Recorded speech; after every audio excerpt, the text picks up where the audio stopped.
Everything about dance அப்படின்ற இந்த ஒரு சீரீஸில் நெக்ஸ்ட்டு நம்ம கவர் பண்ண போகிற டாபிக் ஒரு ரொம்ப இம்பார்ட்டண்ட்டான டாபிக். நீங்கள் ஒரு பிகினராக இருக்கீங்க, டான்ஸ் ஸ்டார்ட் பண்ண போகிறீங்க, இல்லை டான்ஸ் ஆடிட்டுருக்கீங்க, அதோட பிகினிங் ஸ்டேஜில் இருக்கீங்கன்னா நம்ம இன்றைக்கி பார்க்க போகிற டாபிக்ஸ் எல்லாமே ரொம்ப இம்பார்ட்டண்ட்டான ஒரு விஷயம். பார்ட் 3ல் நம்ம என்ன கவர் பண்ண போகிறோன்னா, நிறைய டான்ஸ் ஸ்டைல்ஸ் இருக்குது, இல்லை நிறைய டான்ஸ் கொரியோகிராஃபிஸ் இருக்குது. இந்த மாதிரி இருக்க எல்லா டான்ஸ் ஸ்டைல்ஸ்க்கும் எல்லா கொரியோகிராஃபிஸ்க்கும் இந்த வீடியோவில் நம்ம கவர் பண்ண போகிற டாபிக்ஸ் அப்படின்றது தான் ஒரு பேசிக்கான ஃபவுண்டேஷன். ஓகே, ஸோ அதனால் நீங்கள் டான்ஸ் இப்போ தான் கற்றுட்ருக்கீங்க, இல்லை டான்ஸ் ஸ்டார்ட் பண்ணலாம் இருக்கீங்க அப்படின்னா இந்த டாபிக்ஸ் ஆர் வெரி இம்பார்ட்டண்ட். நம்ம ஃபர்ஸ்ட் இன்னைக்கு கவர் பண்ண போகிற டாபிக் என்னன்னு கேட்டிங்கன்னா ரிதம் அண்ட் மியூசிக்காலிட்டி அப்படின்னு சொல்லலாம். இந்த ரிதம் அண்ட் மியூசிக்காலிட்டி தான் டான்ஸோட வெரி கோரான ஒரு விஷயம் அப்படின்னு சொல்லலாமா? ஏன்னா நீங்கள் ஒரு டான்ஸ் ஆடுறீங்க, ஒரு கொரியோகிராஃபி கற்றுக்கிட்டு அதை பெர்ஃபார்ம் பண்ணுறீங்க அப்படின்றப்போ நீங்கள் என்ன தான் பயங்கரமாக அந்த ஸ்டெப்ஸை எக்ஸிக்யூட் பண்ணாலும் மியூசிக்லேருந்து ஒரு கவுண்ட்டு தள்ளி போய் ஆடினீங்கன்னா அது பார்க்குறதுக்கு கொஞ்சம் ராங்காக தான் தெரியும். அதே மாதிரி ரிதம் புரியாமல் ஸ்லோவாக ஆட வேண்டிய இடத்துல ஸ்பீடாக ஆடிட்டு அண்ட் ஸ்பீடாக ஆட வேண்டிய இடத்துல ஸ்லோவாக ஆடிட்டு இருந்தீங்கனாலும் உங்கள் டான்ஸ் பார்க்குறதுக்கு கொஞ்சம் மெஸ்டப்பாக தான் இருக்கும். ஸோ இந்த ரிதம் அண்ட் மியூசிக்காலிட்டியில் ஃபஸ்ட்டு நம்ம ரிதம் அப்படின்ற ஒரு டாப்பிக்கை கவர் பண்ணலாம். நீங்கள் கேட்குற எல்லா சாங்ஸ்க்கும் ஒரு ரிதம் இருக்கும். நான் உங்களுக்கு ரொம்ப காம்ப்ளிகேட் பண்ணாமல் ரொம்ப சிம்பிளாக சொல்ல ட்ரை பண்ணுறேன். நம்ம கேட்குற சாங்ஸ் மோஸ்ட்டாக ஒரு 3 கேட்டகரிக்குள்ளே நீங்கள் ரிதமாக டிஃப்ரென்ஷியேட் பண்ணிடலாம். ஒன்று ஸ்லோ, இன்னொன்று மீடியம், இன்னொன்று ஃபாஸ்ட்டு. ஸோ இந்த மாதிரி ஸ்லோ ரிதம் சாங்ஸ்லாம் என்னென்னு கேட்டால் புது வெள்ளை மழை அப்படின்ற ஒரு சாங் கேட்டிருப்பீங்க. அண்ட் அந்த song one of the slow rhythm song. Okay, and ரீசெண்டாக வந்த அடாவடி ஃப்ரம் மூவி லைக் அந்த சாங் கேட்டிங்கன்னா கொஞ்சம் ஒரு ஃபாஸ்ட் பேஸ்டான சாங். அண்ட் இந்த எக்ஸ்ட்ரீம்ஸ்க்கு நடுவில் இருக்கிறது எல்லாமே ஆல்மோஸ்ட் ஒரு மீடியம் ரிதமான சாங்ஸ் தான்.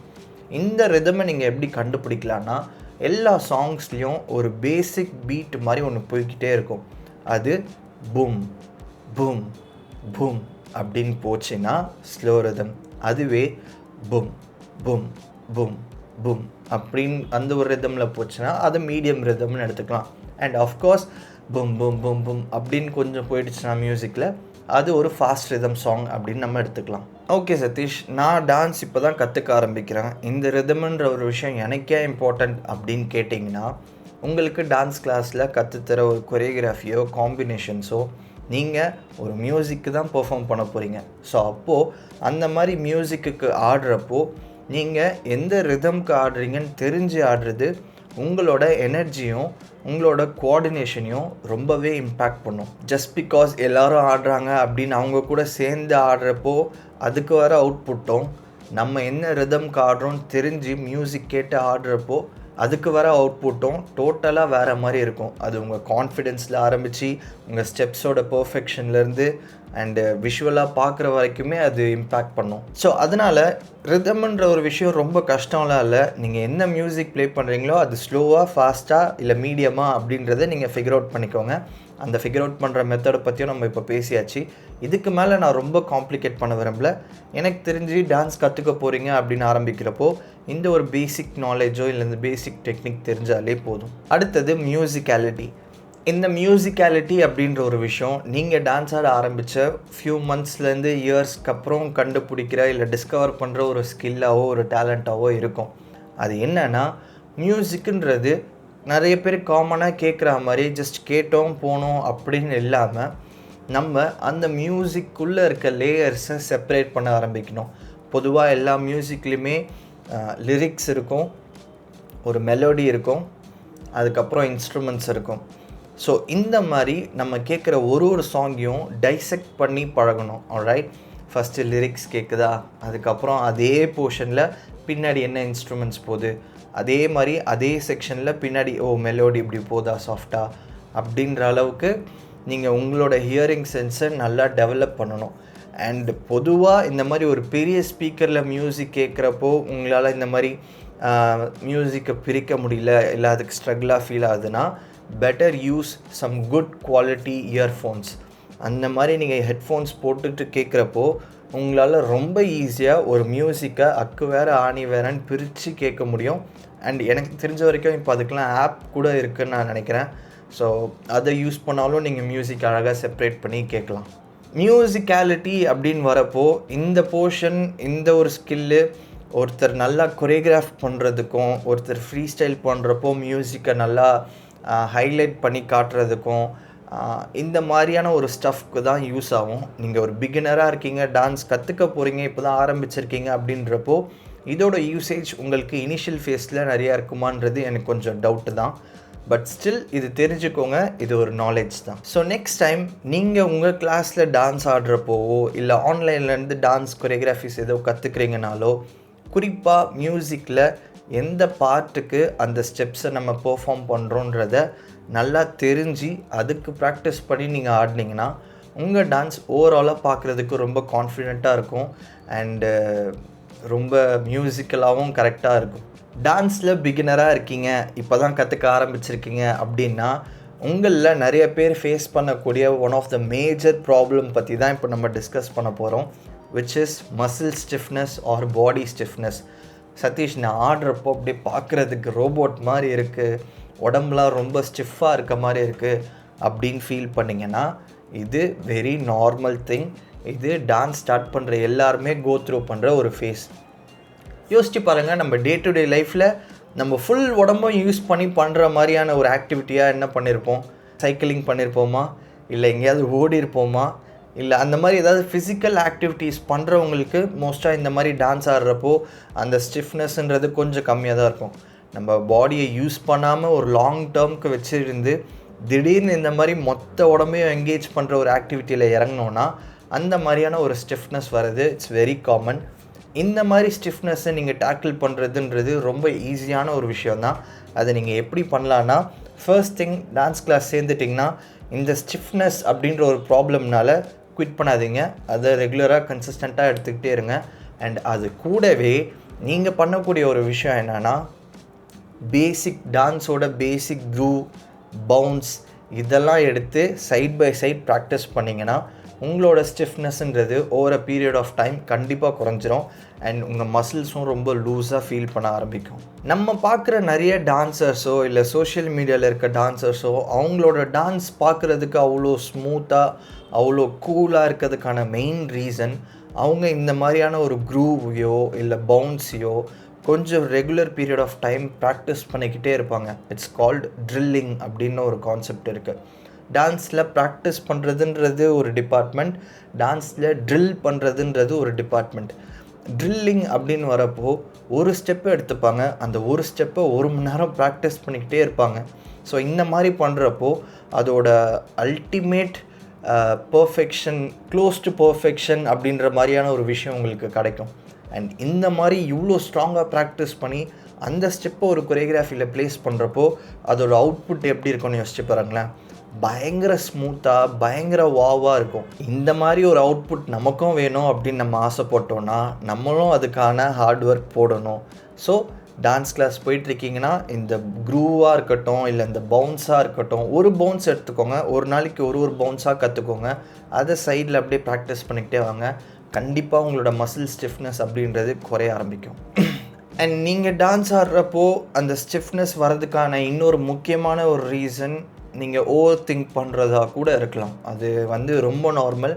திடீர்னு ஒரு கிளாஸில் ஒரு 10 பேர் 15 பேருக்கு முன்னாடி நம்ம ஆடணும் அப்படின்றப்போ யாராக இருந்தாலுமே அந்த ஒரு ஓவர் திங்கிங் அப்படின்ற ஒரு ப்ராசஸ் வரும்.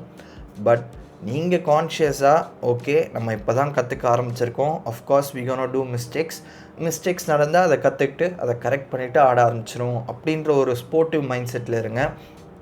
நம்ம கரெக்டாக ஆடுறோமோ, நம்ம கை கரெக்டாக இருக்கா, கால் கரெக்டாக இருக்கா, சுற்றி இருக்கவங்களாம் நம்மளை பார்க்குறாங்களா, இன்ஸ்ட்ரக்டர் நம்மளை பார்க்குறாரா, ஒரு வேளை தப்பாக ஆடிடுமோன்ட்டு இவ்வளோ திங்ஸையும் உங்கள் மைண்டில் ஓட ஆரம்பிச்சிதுன்னா டெஃபினட்டாக அது அந்த ஒரு ஆங்ஸைட்டியோ இல்லை அந்த ஒரு பேனிக்கோ அது உங்கள் டான்ஸ்லேயும் ரிஃப்ளெக்ட் ஆகும். அண்ட் சம்டைம்ஸ் இந்த மாதிரி ஒரு ரீசன்ஸ்னால கூட உங்கள் டான்ஸ் பார்க்குறதுக்கு ஸ்டிஃபாக இருக்கலாம். ஸோ இதுக்கு ரெமெடியாக என்ன நீங்கள் பண்ணலான்னா, டான்ஸ் ஆடுறப்போ try to be comfortable and try to be relaxed. இது தான் நான் சொல்லுவேன். ஓகே, அதிகபட்சம் என்ன நடக்க போகுது, நம்ம ஆடுறப்போ ஸ்டெப்ஸை மறக்க போகிறோம். என்ன மறந்தோன்றதை கரெக்ட் பண்ணிவிட்டு ஆடினா நம்ம கரெக்டாக ஆடிடலாம் அப்படின்ற ஒரு ஸ்போர்ட்டிவான மைண்ட் செட்டில் இருங்க. கண்டிப்பாக உங்களாலேயும் சூப்பராக டான்ஸ் ஆட முடியும். I trust you. நெக்ஸ்ட்டு நம்ம பேச போகிற ஒரு டாப்பிக்குன்றது இந்த ஓவர் திங்கிங் ரிலேட்டடான இன்னொரு டாபிக் தான். அதாவது ஜோன் அவுட் ஆகிறது. ஒரு பிகினராக டான்ஸ் கற்றுக்க போகிறீங்க அப்படின்றப்போ அந்த இன்ஸ்ட்ரக்டரோ ட்ரெயினரோ உங்களுக்கு ஒரு டான்ஸ் காம்பினேஷன் சொல்லித்தராங்க, இல்லை ஸ்டெப்ஸ் சொல்லித்தராங்கன்னா உடனே அதை கற்றுக்கிட்டு உங்கள் ஜோனுக்கு போயிடுறது.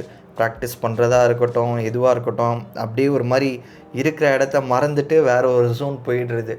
இந்த மாதிரி ஜோன் அவுட் ஆகி ப்ராக்டிஸ் பண்ணுறதுன்றது சம்டைம்ஸ் குட்டுன்னு வச்சுக்கோங்களேன். But most of the times you have to stay active. நான் ஏன் இப்படி சொல்கிறேன்னா, அந்த கொரியோகிராஃபர் அந்த ஸ்டெப்பை சொல்லி கொடுத்துட்டு முடிச்சிட்டதுக்கப்புறம் சம்டைம்ஸ் மேபி வேறு ஏதாவது எக்ஸ்ட்ரா நாலேஜ் கொடுக்கலாம், இல்லை இந்த ஸ்டெப்புக்கு பின்னாடி இருக்க டெக்னிக்கை அவர் எக்ஸ்பிளைன் பண்ணலாம். அண்ட் இந்த மாதிரிலாம் நடக்கிறப்போ நீங்கள் வேறு ஒரு ஜோன் உங்கள் ஜோன்லேயே இருந்தீங்கன்னா அதை கவனிக்க மாட்டீங்க, அந்த நாலேஜ் உங்களுக்கு வந்து சேராத மாதிரி போயிடும். ஸோ அதனால் நீங்கள் ப்ராக்டிஸ் பண்ணுறப்போ ப்ராக்டிஸ் பண்ணுங்கள். பட் அந்த சேம் டைம் இன்ஸ்ட்ரக்டர் ஏதாவது சொல்ல வர்றாருன்னா இதை அப்படியே ஸ்டாப் பண்ணிவிட்டு அங்கே என்னன்றதை கவனிங்க. ரைட், இதோட கண்டினியூவேஷனாக இன்னொரு விஷயம் என்ன நடக்கும்னா, நீங்கள் டான்ஸ் ஆடுறப்போ ஒரு சீக்வன்ஸ் ஆஃப் ஸ்டெப்ஸ் சொல்லி கொடுத்தாங்கன்னா மியூசிக் போட்டு கரெக்டாக 5, 6, 7, 8 சொன்னதுக்கப்புறம் டக்கு டக்கு டக்குன்னு ஆடி முடிச்சிடுறது. எல்லாருக்கும் முன்னாடியும் அந்த கொரியோகிராஃபியை ஆடி முடிச்சுட்டு வெயிட் பண்ணுறது. இது ஒரு விதமான ஒரு பேனிக்கோ இல்லை தப்பாக ஆடிடக்கூடாது அப்படின்ற ஒரு மைண்ட் செட்டாக கூட இருக்கலாம். ஓகே, பட் அதனால் நீங்கள் என்ன லூஸ் பண்ணுறீங்கன்னா உங்கள் டான்ஸோட ரிதம் சென்ஸும் கோஆர்டினேஷனும் மியூசிக்காலிட்டி எல்லாமே மெஸ்அப் பண்ணுறீங்க. அதனால் நெக்ஸ்ட் டைம் நீங்கள் டான்ஸ் ஆடுறப்போ அந்த 5, 6, 7, 8 சொன்னாங்கன்னா மிரர் பார்த்து எல்லாருக்கூடையும் கோஆர்டினேட் பண்ணி அந்த கொரியோகிராஃபியை கம்ப்ளீட் பண்ண ட்ரை பண்ணுங்கள். அப்போ தான் உங்கள் டான்ஸ் பார்க்குறதுக்கு நல்லாயிருக்கும். இல்லைன்னா ரன்னிங் ரேஸ் மாதிரி ஆகிடும். ஓகே, யார் ஃபஸ்ட்டு வரா யார் செகண்ட் வரா அப்படின்ற மாதிரி ஆகிடும். டான்ஸுன்ற ஒரு விஷயம் அந்த மாதிரியான ஒரு ஸ்டஃப் கிடையாது. ஸோ நெக்ஸ்ட் டைம் அதை ரொம்ப கான்ஷியஸாக நம்ம ஜோன் அவுட் ஆகக்கூடாது. மியூசிக் போட்டாங்கன்னா மிரர் பார்த்து எல்லாருக்கூடையும் ஆடணும் அப்படின்றத நீங்கள் கான்ஷியஸாக டிசைட் பண்ணால் மட்டும்தான் அது ஒர்க் அவுட் ஆகும். ரைட், இல்லைனா நீங்கள் மறுபடியும் டான்ஸ் ஆடுறப்போ ஜோன் அவுட் ஆயிடுவீங்க. ப்ளீஸ் அந்த ஒரு மிஸ்டேக் பண்ணாதீங்க. அண்ட் இது எல்லாத்துக்கும் தாண்டி நீங்கள் ஒரு டான்ஸ் ஆடுறீங்க, ஒரு கொரியோகிராஃபி கற்றுக்குறீங்கன்னா அதோட சாங் என்ன, அந்த டீட்டெயில்ஸ் என்னன்றதை கொரியோகிராஃபர்கிட்டேருந்து வாங்கிட்டு வீட்டுக்கு போய் அந்த மியூசிக் அட்லீஸ்ட் ப்ளே பண்ணியாவது பார்க்கணும். ரைட், நீங்கள் என்ன தான் டான்ஸ் கிளாஸ் போனாலும் சூப்பரான டான்ஸ் கிளாஸ் போனால் கூட அங்கே ஒரு லிமிட்டடான டைம் தான் கிடைக்கும் உங்களுக்கு அந்த மியூசிக் கேட்குறதுக்கும் ப்ராக்டிஸ் பண்ணுறதுக்கும். பட் இதுவே நீங்கள் அந்த சாங் டீட்டெயில்ஸ் வாங்கிட்டு வந்துட்டிங்கன்னா நீங்கள் ஜாலியாக உங்கள் ஃபோனில் டவுன்லோட் பண்ணிவிட்டு நீங்கள் எப்போ வேணால் அந்த சாங் கேட்கலாம் அண்ட் எப்போ வேணால் நீங்கள் ப்ராக்டிஸும் பண்ணலாம். இந்த மாதிரி நீங்கள் நிறைய தடவை அந்த சாங்ஸ் கேட்குறதுனாலையும் அந்த சாங்கை வீட்டில் ப்ராக்டிஸ் பண்ணுறதுனாலையும் என்ன நடக்கும்னா, உங்கள் பிரெயினில் இருக்க அந்த கொரியோகிராஃபியாக இருக்கட்டும் இல்லை அந்த சாங்கோட பீட்ஸாக இருக்கட்டும் நல்லா ஸ்ட்ராங்காக உங்கள் பிரெயினில் பதிய ஆரம்பிக்கும்.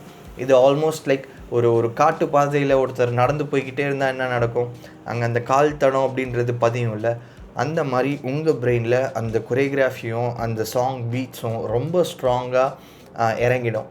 அண்ட் இது டெஃபினட்டாக உங்கள் டான்ஸில் கான்ஃபிடென்ஸாக ரிஃப்ளெக்ட் ஆகும். நெக்ஸ்ட் திங் வார்ம் அப் அப்படின்னு சொல்லலாம். எல்லா டான்ஸ் கிளாஸஸ்லேயும் காமனாக எனக்கு தெரிஞ்சு பண்ணக்கூடிய ஒரு விஷயம் இந்த வார்ம் அப். இந்த வார்ம் அப்புன்ற ஒரு ஸ்டஃப் என்ன தான் போரிங்காக இருந்தாலும் உங்கள் டான்ஸ்க்கு அது ரொம்ப ஒரு இம்பார்ட்டண்ட்டான விஷயம். நீங்கள் டான்ஸ் கிளாஸ் போகிறப்போ டைரெக்டாக போன உடனே கொரியோகிராஃபியில் குதித்து அதை ஆட ஆரம்பிச்சிங்கன்னா சம்டைம்ஸ் மேபி மசில் கிராம்ப் ஆகிறதோ இல்லை இன்ஜூரி ஆகிறதோ அந்த மாதிரி விஷயங்கள்லாம் நடக்கும். இதெல்லாம் நடக்கக்கூடாதுன்னா நீங்கள் அந்த வார்ம் அப்புன்ற ஒரு செஷனை ஸ்கிப் பண்ணக்கூடாது. நீங்கள் ஒரு டான்ஸ் கிளாஸ் போகிறீங்கன்னா at least try to be there ஒரு 5 minutes ஏர்லியாக போயிருங்க. ஸோ தட் உங்கள் பிரெயினும் உங்கள் பாடியும் கொஞ்சம் காம் ஆகும் ஃப்ரம் ஆல் அதர் ஒர்க்ஸ். இந்த மாதிரி காமான ஸ்டேட்லேருந்து நீங்கள் டான்ஸ் ஸ்டார்ட் பண்ணுறப்போ உங்கள் ஃபோக்கஸ் டான்ஸில் இன்க்ரீஸ் ஆகும். அண்ட் இந்த மாதிரி நீங்கள் ஃபோக்கஸ்டாக உங்கள் லேர்னிங்கை வச்சுட்டு இருந்தீங்கன்னா அது உங்கள் டான்ஸ் எப்படி மெமரைஸ் பண்ணுறீங்க அதில் இம்பேக்ட் ஆகும். அண்ட் நீங்களும் டான்ஸுன்ற ஒரு ஸ்கில்லை நல்லா கற்றுப்பீங்க. லாஸ்ட் பட் நாட் லீஸ்ட், கன்சிஸ்டண்ட்டாக இருக்குது. ஓகே, நீங்கள் டான்ஸ் கற்றுக்க போகிறீங்கன்னா அது ஒரு கமிட்மெண்ட். வீக்லி 2 days இல்லை 3 days இல்லை 4 days அந்த கமிட்மெண்ட்டை நீங்கள் எடுக்கிறீங்கன்னா முடிஞ்ச வரைக்கும் அந்த கமிட்மெண்ட்டை ஃபுல்ஃபில் பண்ணுறதுக்கு ட்ரை பண்ணுங்கள். ரைட், உங்களால் 2 நாள் தான் முடியும்னா 2 நாள் டான்ஸ்க்குன்னு ஒதுக்கி அதை டான்ஸ்க்குன்னு ஸ்பெண்ட் பண்ணிடுங்க. எந்த ரீசனும் சொல்லாதீங்க.